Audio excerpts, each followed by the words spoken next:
Hello, everybody. If you can hear me, kindly drop a message in the comment section. For a start, compliments of the season, and I hope yous all have been good enough for Santa to bring us something or to bring you something. Right, if you guys can hear me, let me know.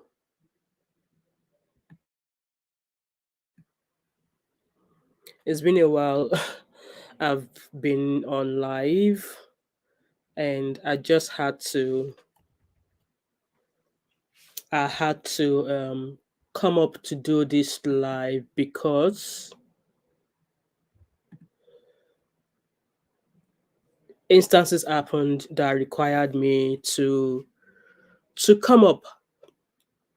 So I don't know, as you could tell, or according to the title, um it's something we should be talking about due to the fact that, just like I said, there are instances that's happened this week and which prompted me to um to come up here. So, like I said, welcome back to my channel. My name is Wemi Moore, and I'm also known as That Mom of Five, and I'm also known as TMO5 Candle Co. And I am also known as TMO5 Candle Co because I sell diffusers and stuff. If you're if you're not if you're not new to my channel, you will have seen links of my website and stuff like that. And like I said, compliments of the season, and I hope um you have been good all throughout the year for Santa to bring you something. So, based on the title here, I know, as you all know, I'm a newly qualified nurse, and I recently started my job as a qualified nurse. And I think I started in September of this year after spending close to 4 years in order to get to where I am right now. So when I said close to 4 years, I meant obviously my first degree was information technology, and my so I had to go back to uni for the second time. And before I went back to uni to study nursing, I had to go to college to do some sort of pre-registration courses that would allow me get onto a nursing degree course at uni. So, I mean, as you all know, that I've been encouraging people to get into nursing because nursing, it's a fruitful career. Regardless of where you go, you always find a job if you're a qualified nurse. And yeah, so in the UK, nurses are like hot cake, even though there's a lot of strike going on that about nurses no being on strike because we are fighting for better pay.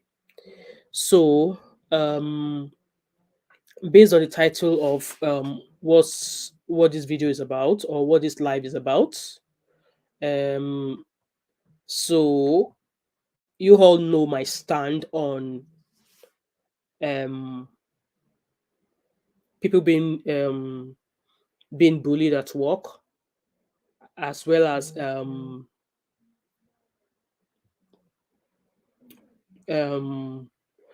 instances of while you're at work and something happened, and because you don't have the proper backing, you either get sanctioned, or you either get suspended, or you get into trouble for some reason. And I'm sure I have a channel. I have a video on my channel where I spoke about why I left my supermarket job. I used to work in a supermarket, and why I left that job because at some point I had an ongoing issue with a certain dramatic member of staff whom management knows is trouble, and they would always back her no matter what. And however, she kind of like assaulted me at work, and obviously I was mad because I've been reporting this member of staff to the management every now and then, but they've not done anything. The only thing I kind of like noticed about her was that if the management were to be around, she will start acting all nice, She will start acting all nice that she's a good member of staff, even though she's not. I mean, out of 95% of staffs at work, 95% of us knows that she's dramatic, she's trouble, so they always avoid her, including me. And even before it goes to the fact that she assaulted me at work, there was a time myself and her we had a meeting with the manager, and I said to the manager to please tell her that anytime migraine, that anytime she that I'd rather she doesn't talk to me at work than talk to me. Hi Rebel. That I would rather she doesn't talk to me at work than talk to me, because one, I will ignore her. And for the fact that I'm ignore her pisses her off. And me ignoring her is to just keep myself safe. So you can imagine, less than 2 minutes of both of us leaving the manager's office, she started again. And just because I want to keep myself safe, I ignored her. But the last bridge for me was when she physically assaulted me at work. I was so upset, and I spoke to the manager at work that day that, you know what, you need to let her know that I've come to report the incident to you, that you need to call her to order. However, this manager at work said to me, Rebel, if you can hear me, please do let me know. I'm not sure about the volume or something of this live. It's been a while I've used this platform. So um so I was so mad, and this manager was like, "Oh, I'm sorry, you can't approach her because there have been instances between her and the manager, and she was suspended, and this manager was just kind of like, no, mind his own business as well." So I felt as if I was left on my own, and because I was so upset, I went to the canteen, and I was ranting that I'm going to start dealing with her the way she's been dealing with me. That I'm going to pay her back in her own coin. You know, me saying this, I was saying it and I was crying because it's been years that I've been having this ongoing issue with this particular member of staff, and I've been reporting each time, and the managers kept doing nothing. They kept doing nothing. So thanks, Rebel, for confirming that. Thank you.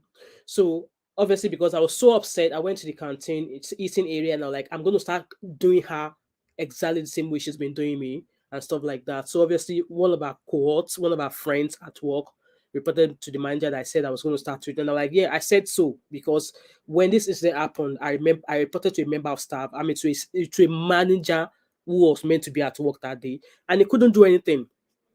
So that manager now came and said he was going to suspend me because I said I'm going to start doing. I'm like, yeah, I'm going to start treating her the way she's been doing to me, because obviously we just had a meeting with the manager a few weeks ago where I said she should not talk to me. That if it is not customer related, she should not talk to me. But she's totally ignored that, came out and started talking to me again, and then I ignored her. And then what next? She assaulted me. That how would the manager have felt? That was me asking the question. How would you have felt if I've called the police to come walk a member of your staff away while you're at work?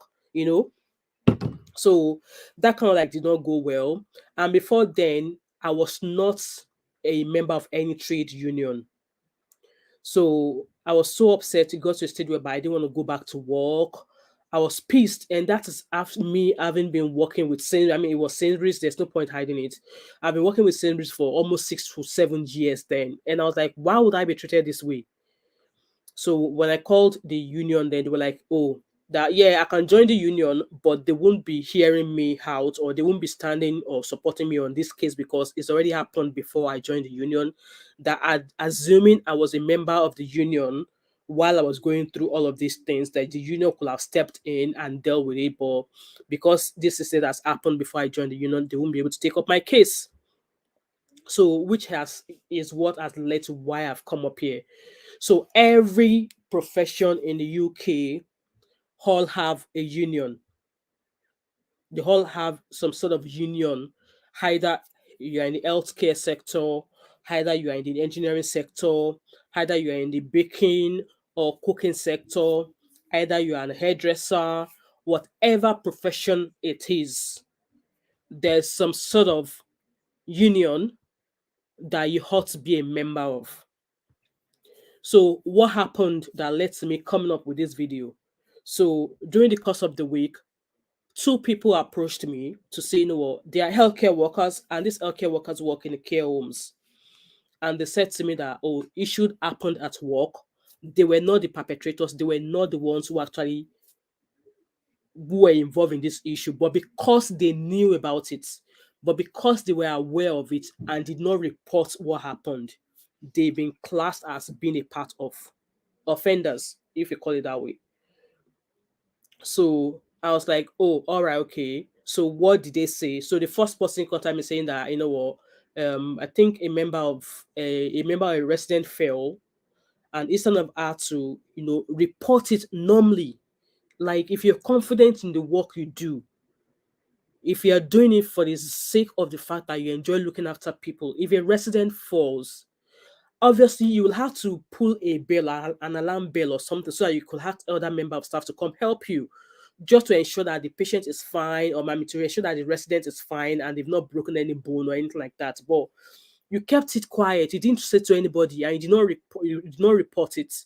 Obviously, later they found out at some point that the resident had a fall, because when they were going to go to bed at night, another carer tried to take this resident to bed, and this resident started complaining of pain, and they found out that this resident fractured a hip. So they knew who was at work that day, and they were able to trace it back to this person who contacted me.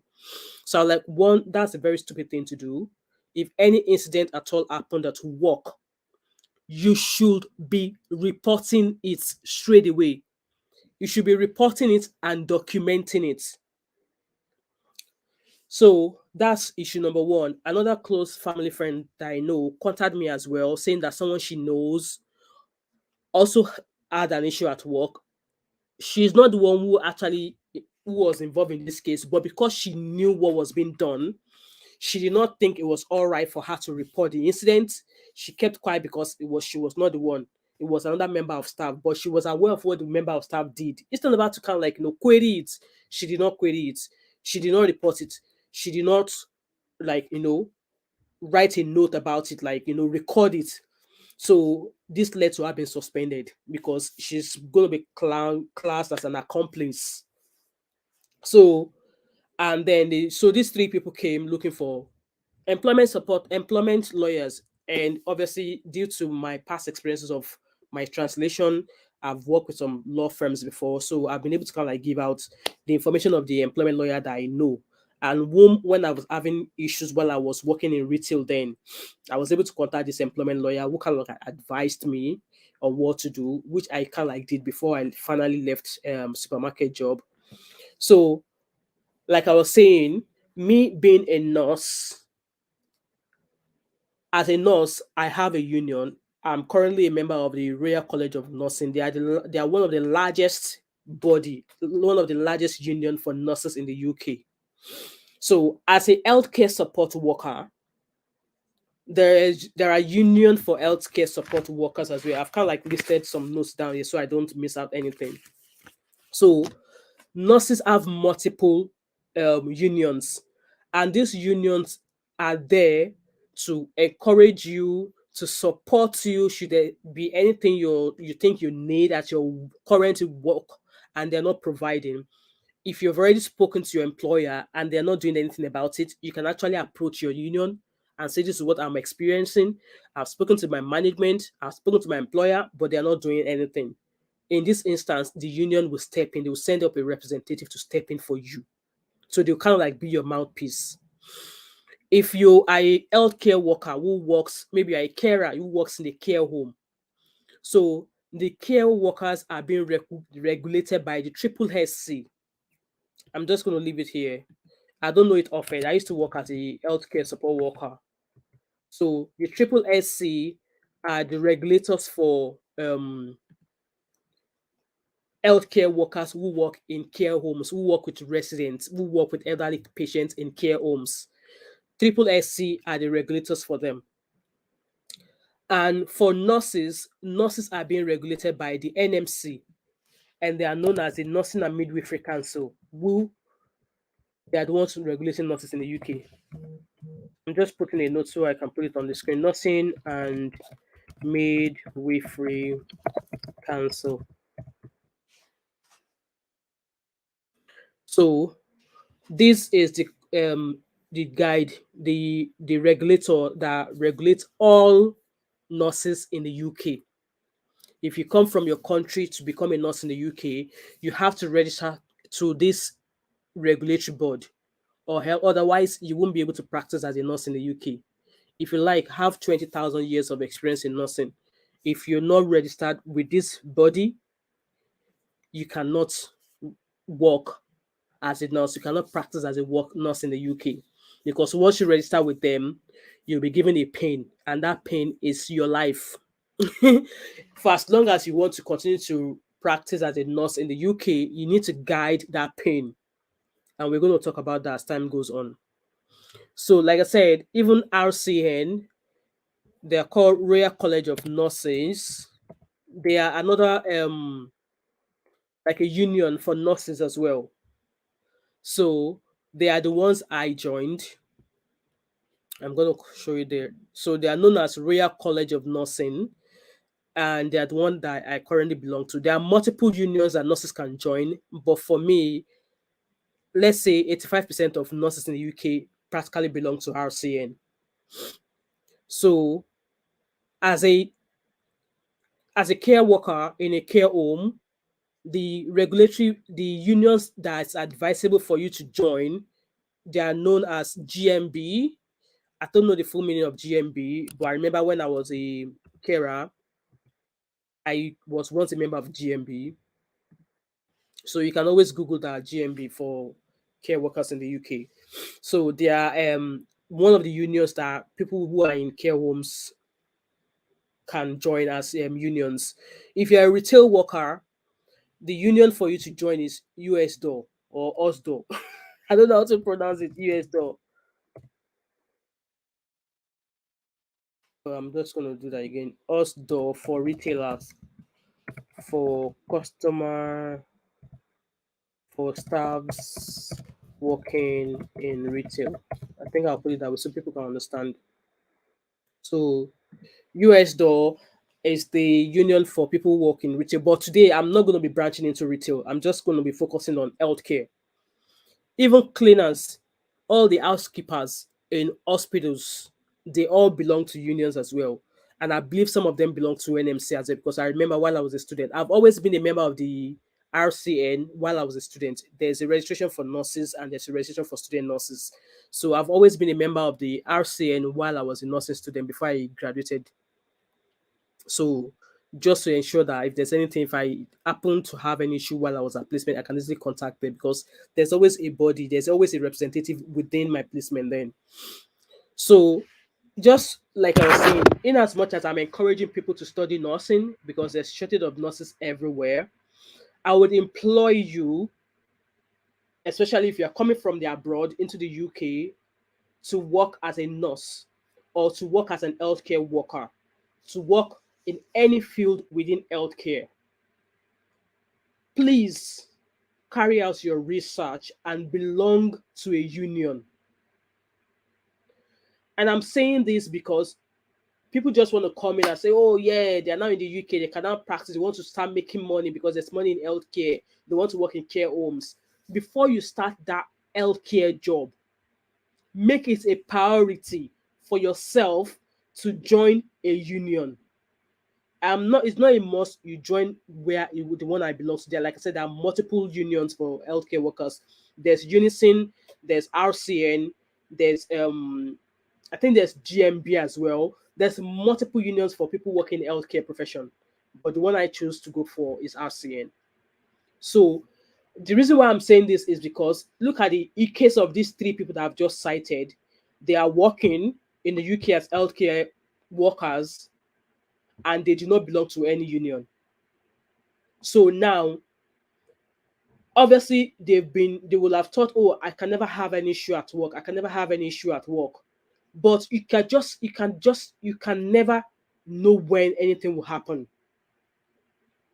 Hence the reason why you have to join a union, so that if anything should happen at work, even before you give a statement to your HR, if anything happened while you're at work and you realize, oh, this is an issue, the first point of contact is your union, not even your manager, not even your charge nurse. Your first point of contact, if you're a healthcare worker and an incident happened at work involving you, with maybe a patient or with another member of staff, your point of contact is your union.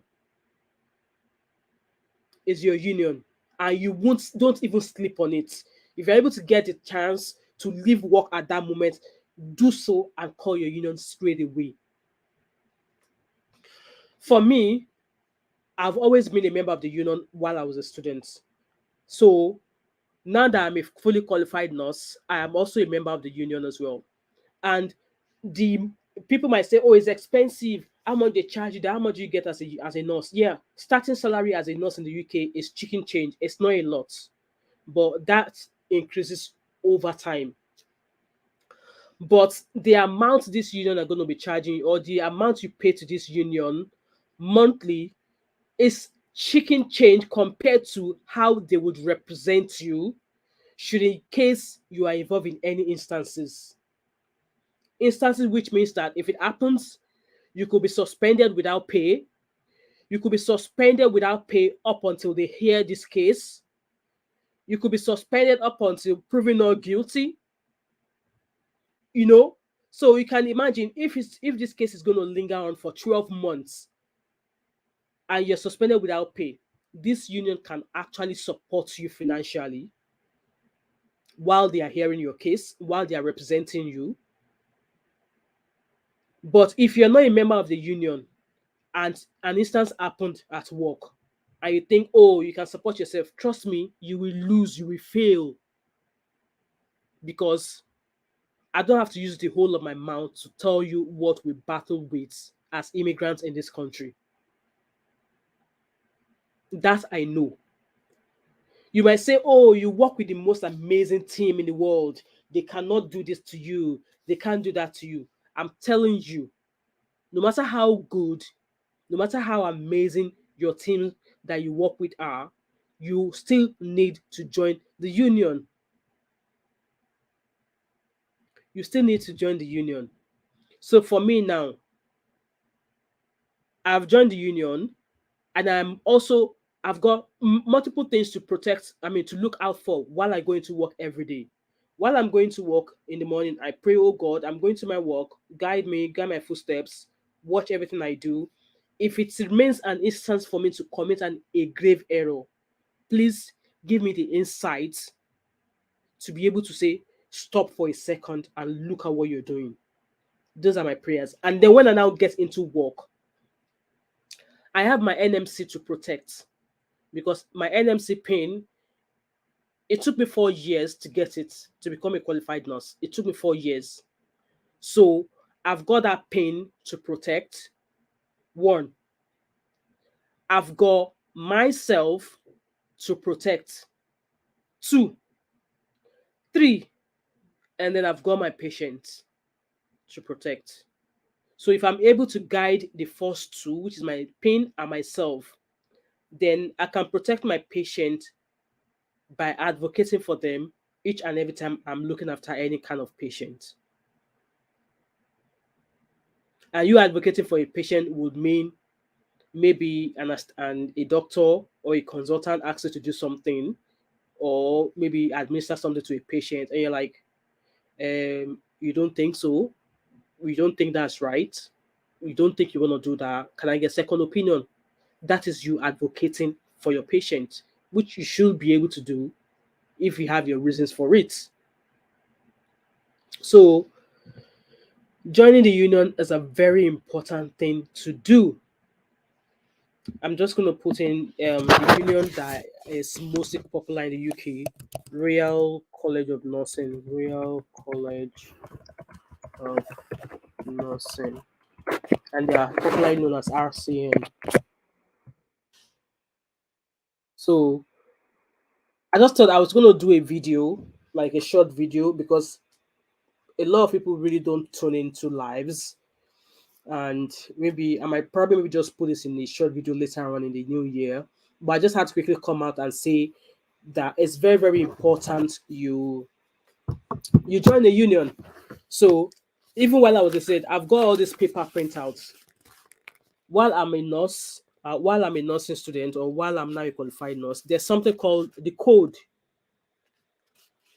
This is the code that we nurses adhere to while we practice in the UK as a nurse. So the code is mainly the things that you should adhere to as a nurse.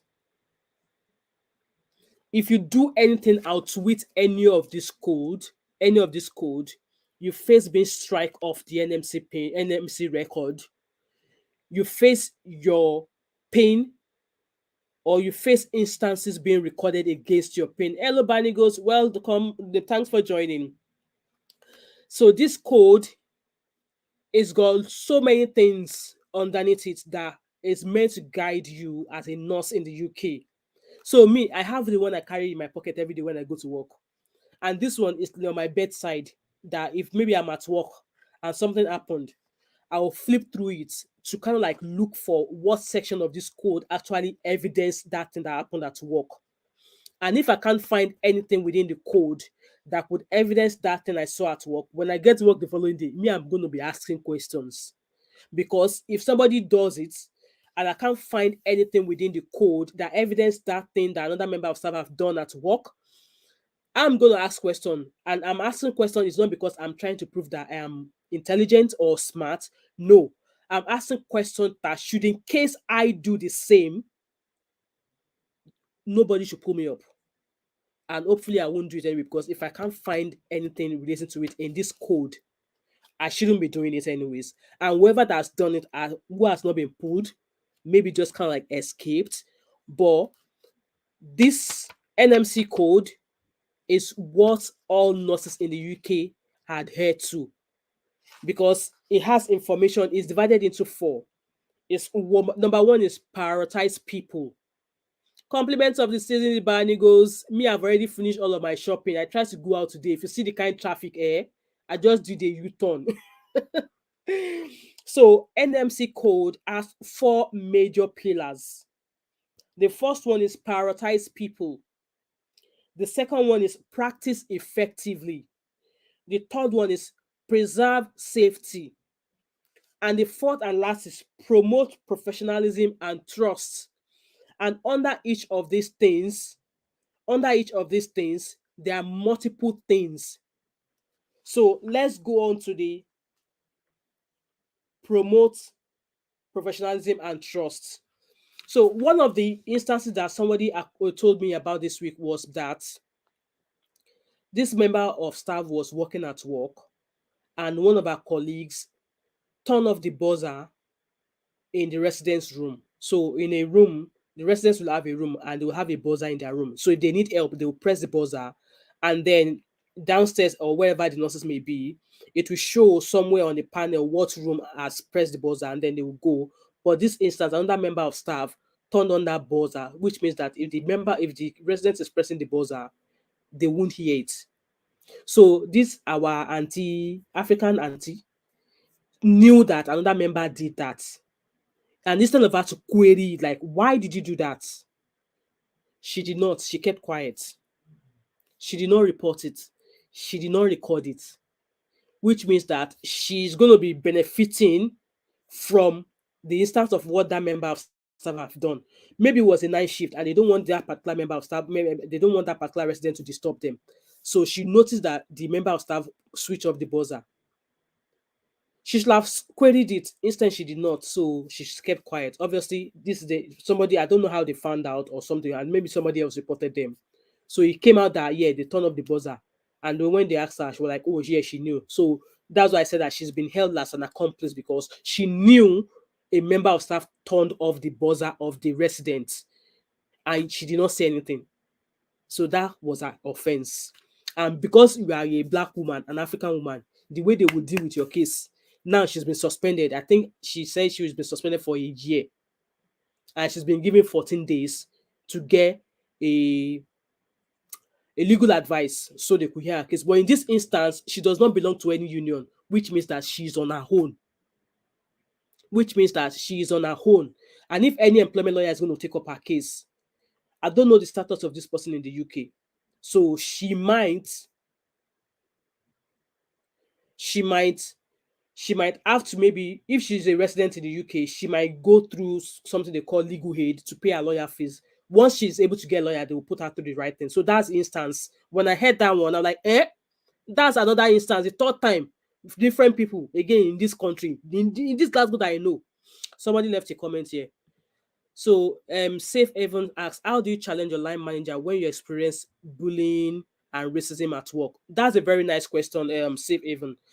So you have a line manager, you will speak to them directly that this is what's happened. And while you are going to go speak to your line manager, if there are any witnesses, if there are any other member of staff there, try and take a record of any member of staff that were present when that racism or bullying happened. If it's an open bullying and racism, try and take note of who was there, what time it happened, what was said. So I'm sure this bullying and racism will have been happening over time. It just won't happen at once because I've experienced it before. It will have been happening over a certain period of time. So I will advise that each and every time that has been happening, I hope you have a record of it. So approach your line manager straight away and say that you would like to have a word with them. And if they give you the chance, fine. And hear your case. So it is the action of that line manager that will determine if you go next to your union. If your line manager stands up straight away to deal with the issue, then you won't have to call your union. If your line manager stands up and call the meeting involving the person, involves the HR, because obviously the HR needs to know about that as well. If your line manager calls the HR, call the person involved, there's going to be some sort of meeting that will be held, and if there are people who are witnesses, if you have record of witnesses, they will also want to carry out their investigation. It is the action or the steps that your line manager takes that will determine if you're going to involve your union or not. If even after speaking to your line manager and you felt it's not been properly dealt with, write a formal letter. Write a formal letter detailing your complaint. This time around, you are making a complaint and do it in a formal way. So write a letter. Don't write an email. Don't do phone call. Write a formal letter stating what you've done before you decide to write a letter. And this letter, as it is, will probably go to your HR as well. So write a letter. And it is outcome of that letter also that will determine if you should go to your union. So if at the end of the day, the response after your meeting with your line manager is not satisfactory, if after writing a complaint letter, like a formal complaint letter, and the response is not satisfactory, then I would implore you to go straight to your union. And when you go straight to your union, start from the beginning, from what you've been doing, how the bullying started, how the racism started, what you've done, your approach, maybe what your line manager did, the outcome of that, and then when you were not satisfied with that, you went to your HR, you wrote a formal complaint, also issue them with a copy of your letter, whatever response. And if you are getting any response back from either your HR or your line manager, ask them to tender it in writing. Ask them to tender it in writing, so that if you're going to go to your union, you are packing everything as evidence to save yourself. So I hope that answers your question, Safe Haven. Which it's what I'm going to do anyways. So I've just applied it. I hope it makes sense. So like I was saying, with the code, this is like my Bible as a nurse. And this supersedes any kind of code, any kind of policy that my work has when it comes to looking after patients. So like I was saying, there's 4 pillars of this code. And we've got prioritize people. So I'm going to flip through what each and every one, just a short summary of what each of those pillars says. So it's a big page, but we are not reading everything. So I just want to give you a summary of what the code is meant to serve as. So the code contains the professional standards that registered nurses, midwives, and nursing associates must uphold. Nurses, midwives, and nursing associates must act in line with the code, whether they are providing direct care to individuals, groups, or communities, or bringing their professional knowledge to bear on nursing and midwifery practice in other roles, such as leadership, education, or research. The values and principles set out in the code can be applied in a range of different practice settings, but they are not negotiable or discretionary. You hear? Everything in this book, the code, is not negotiable and there's no discretion. It has to be as exactly what has been stated in here. So you that somebody put off the buzzer of a patient and you know that another member of staff did it, you either have to go and turn the buzzer on. Even if you go back and turn the buzzer, make sure you put it in writing that you went into the patient's room and you found out that the patient's buzzer was turned off and you don't know who. But if you happen to know who turned it off and this person agreed that they turned it off, please write a note in the patient's notes, report it to your line manager, because at the end of the day, if you're not careful, the person that turned the buzzer off will turn it around and say you are the one that turned it off. I'm telling you, I've seen things, oh, I've seen people, I've seen things. That's why I don't joke with this decode. Like I said, I have one in my pocket when I'm going to work. I carry it, in fact, it's attached to my work ID card. I go about with it. And this one is on my bedside table. It's like my Bible, my mini Bible. So that was the introduction of the code there. So if you are a nurse, like you heard, nurse, even student nurses are being abide by the code. Yes, they abide by the rules in the code. So that's the introduction. That's just a short summary of what this code is. That it is not negotiable. Like everything in this book, it is not negotiable in any way, and there's no discretion. You have to abide by everything in there. So when we're talking about prioritize people, it says that you put the interest of people using or needing nursing or midwifery services first. You make their care and safety your main concern and make sure that their dignity is preserved and their needs are recognized, assessed, and responded to. So you that is somebody that turned off a patient's buzzer and you know they've turned off a patient's buzzer and you did not say anything.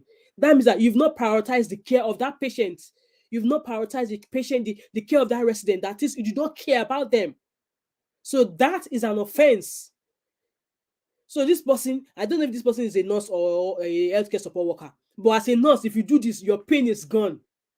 Gone. Your 4 years of studying is gone. Your experience, no matter how long you've been working in nursing, is gone. Because it says here that you prioritize people using nursing care first. You make sure that those receiving care are treated with respect, that their rights are upheld, and that any discriminatory attitudes and behaviors towards those receiving care are challenged. You understand what I said?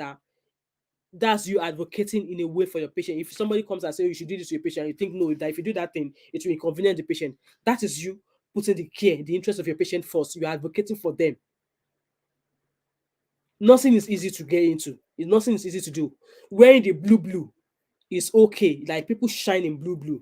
But then, if you're doing anything else with this code, you are causing yourself for trouble. So that is just the basic summary of prioritize people. And there are other multi sections in it, but we're not going to go into that. If you want to read about more about this thing, you can just go into Google and type in NMC code of conduct, the NMC code of conduct. You will see everything there. So that's prioritize people. That's the first one. I was not going to be too long on this live, but we'll just ride on. So the second one is practice effectively. So this is mainly for you. In fact, everything in this book is for nurses, everybody. So it says practice effectively. Practice effectively. The summary of that is that you assess need and deliver or advise on treatment or give help, including preventative or rehabilitative care, without too much delay. That is, you don't delay care in any way. If it is there and you know what you're doing, you're competent to do that thing, do not delay care.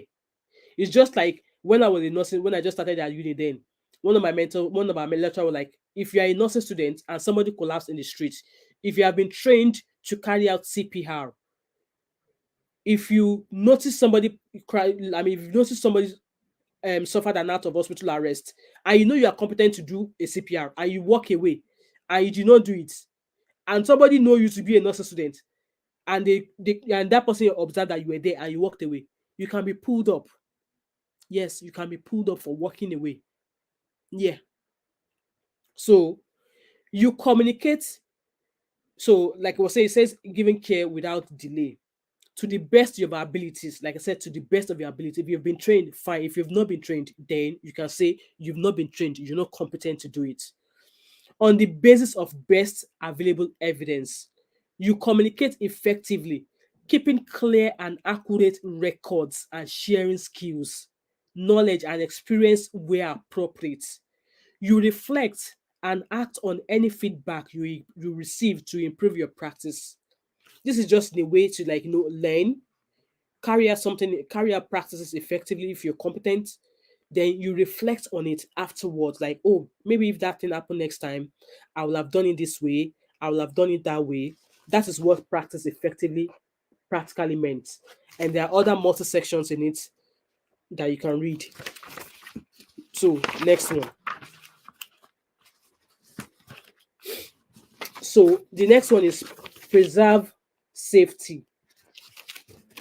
And the summary of preserve safety, my throat is dry. Let me drink something. So the summary of preserve safety is that you make sure that patient and public safety is not affected. You work within the limits of your competence.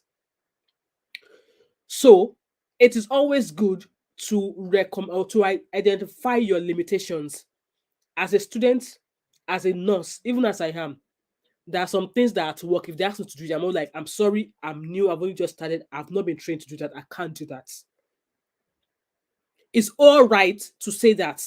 And any doctor or any other member of staff that you say that to have every reason to agree, to accept what you've said, and not make you or force you to do what they're asking you to do, knowing fully well that you're not competent. Because if you go ahead and do it, you are joking with your NMC pin. It won't be the doctor, it won't be a consultant fault, or it won't be the doctor's fault. It will be you, because you decide to do it when you know you've not been trained. It's better you say, no, I can't do it because I've not been trained, than do it and then you end up into trouble. So, exercising your professional duty of candor and raising concerns immediately whenever you come across situations that put patients or public safety at risk. So, like that member, that carer that was saying that you notice that your other colleague turned off the buzzer of a patient. What you should have done was speak up immediately, report it immediately, knowing fully well that you know who did. You should have just called either your line manager or whoever is in the managerial role at that time. You should have reported it straight away. That, oh, I've just noticed that so buzzer and so patient's room was switched off. Knowing the person who did, call out the name of the person. This person did. So because she did not report it, she did not write it down, she did not know, she did not document it. She's been also been told that she's benefiting from the effect of what I was meant to do. So she put that patient's life at risk. That's just what it is. And if that person was a nurse, you failed in practicing effectively because you've not put that resident or that patient first. And you take necessary action to deal with any concerns where appropriately. Yeah, that was a concern. She should have taken action instantly. Immediately noticing it, she should have just stepped out. Once she's confirmed who turned it off, she should have just gone to report it straight away. And whoever is the manager will have come back with her to put it back on, and then they will have called the culprit to question. But she did not do that. So in these instances, at the end of the day, even if you join the union the union will know your fault. They will tell you your fault, and they will understand the reason why. Obviously, the union wants to know why you did not report it. By the end of the day, the union will always step in so that whatever punishment you get might not be severe. Because the way I'm looking at this person now, because when we are in this country, you are like we still get treated differently. That's 100% sure. The way they would treat the case of this person will be different from the way they would treat a white person or a Scottish person or something.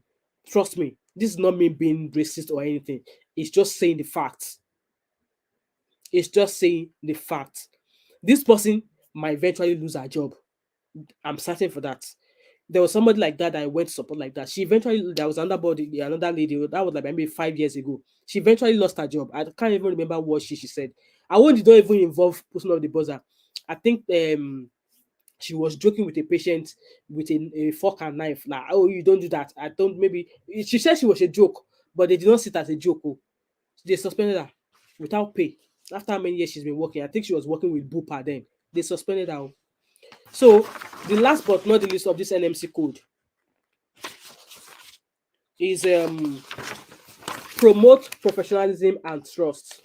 So the summary of this is that you uphold the reputation of your profession at all times.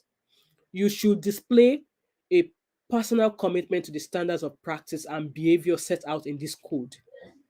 You should be a model of integrity and leadership for others to aspire to. This should lead to trust and confidence in the professions from patients, people receiving care, other health and care professionals, and the public. So this is basically like, you're promoting your profession. Yes, you are a registered nurse, and because you are guided by the NMC, you want your patients, you want people you work with to trust you, to trust your judgment, to trust your profession. So that's what that is. So we're not going to go into that. So that's all of NMC. That's a big four code there. So when it comes to people who are like maybe support workers or healthcare workers in care homes, there's something called health health and social care standards. So people working in care homes, this will be them. And this you can find this on the Triple SC website, because I remember I used to work in the residential home. And I remember then that we are always being told to read this code. So it's basically what that should be considered, principles that people who work in care homes, who work with people who are carers, who work with residents in care homes, these are principles they want you to follow when you are working with residents.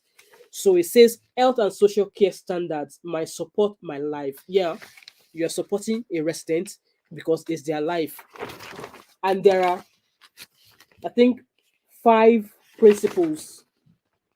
Five principles. It's just like the NMC code that has four big sections and mini sections underneath it. So with this one, see me, I was scribbling notes while I was a carer in a care home. I used to work as a carer before I became a nurse. So this health and social care standards also has five principles. The first one is dignity and respect.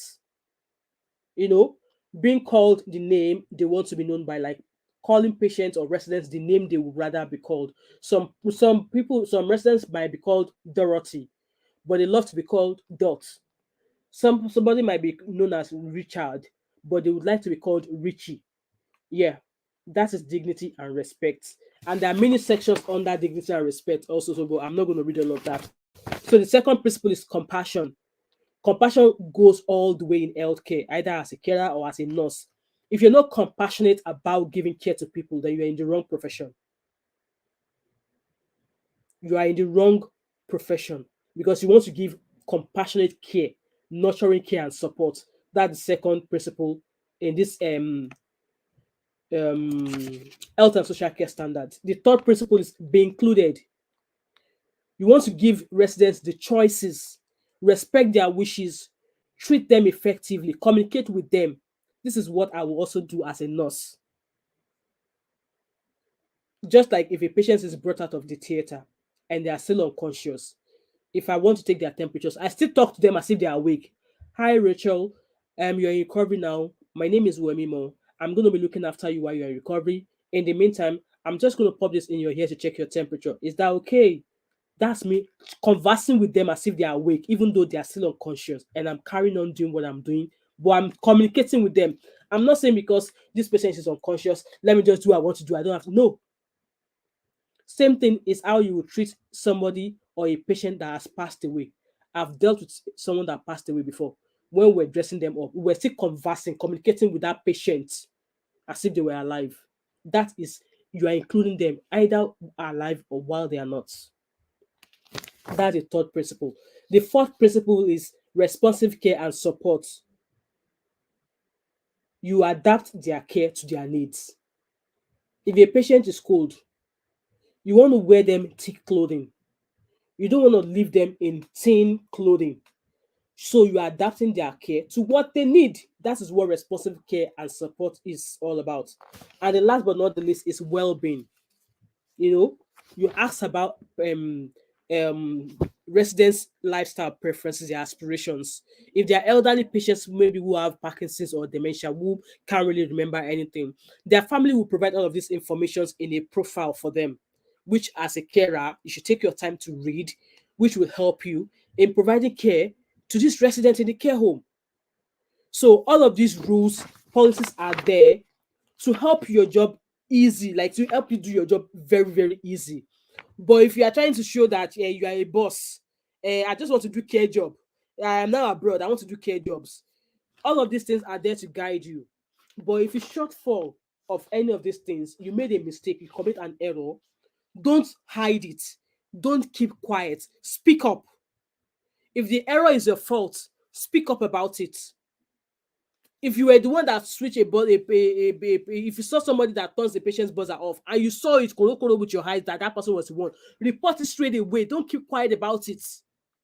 Don't keep quiet about it, because at the end of the day, when investigations are carried out and if they find out your involvement, even though you've not done anything, but for the fact that you knew that that buzzer was off and you did not do anything, you did not go back to turn it on, then you are a culprit. All the same, my main advice for you is, like I said, according to the title, you need to protect yourself. It's just like somebody like, do you know how lawyers defend criminals? Lawyers, in their own mind, they know that that person is guilty, like you're a criminal, but they will still come and defend you. So unions are there to guide you. If there's anything you're unsure about in your work or at your work, whatever work you do, either as a nurse, as a care worker, in a care home, in an hospital, if there's anything you're unsure about, or maybe you don't want to speak to your workplace about it because you think maybe they might think, oh, or you think maybe they might gang up against you, join a union. Me, my union card is in this thing with me. I have a pin, like a brooch that I wear on my uniform, so they know that I belong to a union. If you mess with me, you face the wrath of my union, and that doesn't mean because you're already a member of a union that you should have gone and you should go and be doing anyhow. No, just like I said, if you're going to work, for the fact that you've joined the union, if you're going to work, you still need to protect. For me, let's use me as an example. In the morning when I'm going to work, I still protect myself. I protect my NMC pin because it took me 4 years to get there. And then I protect my patients. So these are the three things I protect when I go to work. I protect my NMC pin, I protect myself, and then I protect the patient I'm looking after. And I believe that every other member of staff that I'm going to be working with that day all have same three things to protect. And if there's going to be an extra one, is protect your team as well. So if your team is working and you think they need a hand to do something, or if another member of staff that needs a hand doing something and you're not doing anything, you can go ahead and give them a hand and help them. Which we where I work, we do with each other. So guys, I hope this information so far in this live has been helpful to you. This live seems quite long. I'll try and do a short, maybe about a 10 or 15-minute video in the new year so that you can watch it.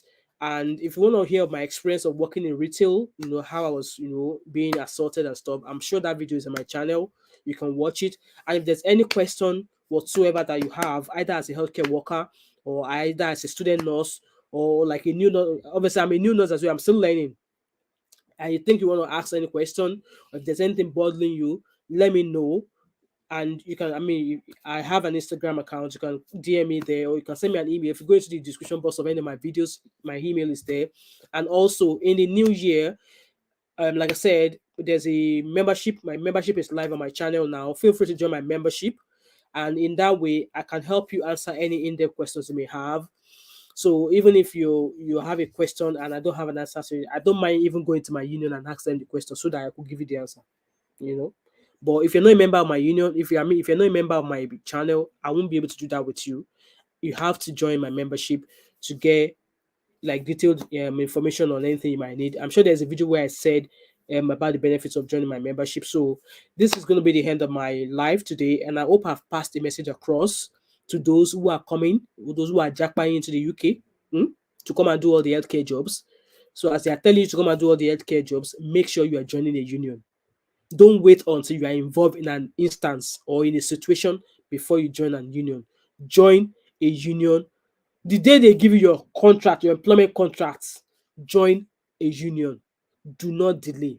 Anyway, compliments of the season once again, and I hope we all have a fabulous Christmas, and I hope we all have a successful.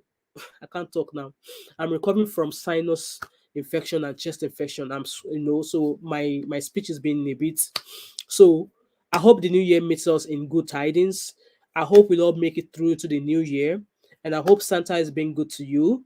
And for those who are lacking one way or the other, I pray that God meets your needs.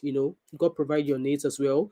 And thank you so much to those who have joined me today. I really appreciate you all. And like I said, I'm going to be coming back on my channel with a short video just to summarize everything that I've said in this live. And if you're able to watch it back, I really appreciate it. And don't forget to share it as well, because there's so many people are actually doing healthcare job now.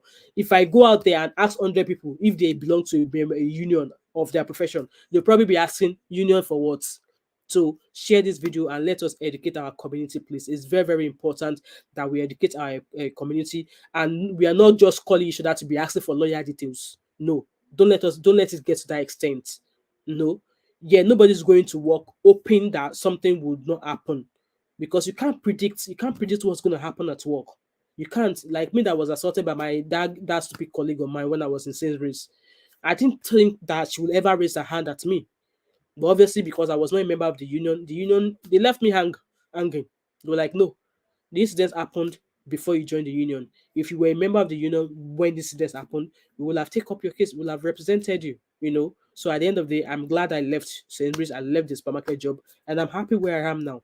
So let's share this video so we can help one another, to avoid instances that could have been avoided by just paying maybe £18 or £9 every month, whereby you'll be able to get support. If it's not even only support for when you have issues, like maybe if you're sick long term, God forbid sickness, but if you're sick long term and your work don't want to pay you anymore, your union will always step in to provide financial means for you.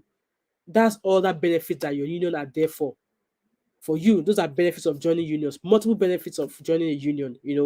So anyways, I'm going to go now, and I hope to see you all at some point, maybe after Christmas, you know and I'll see you guys later. All right, bye.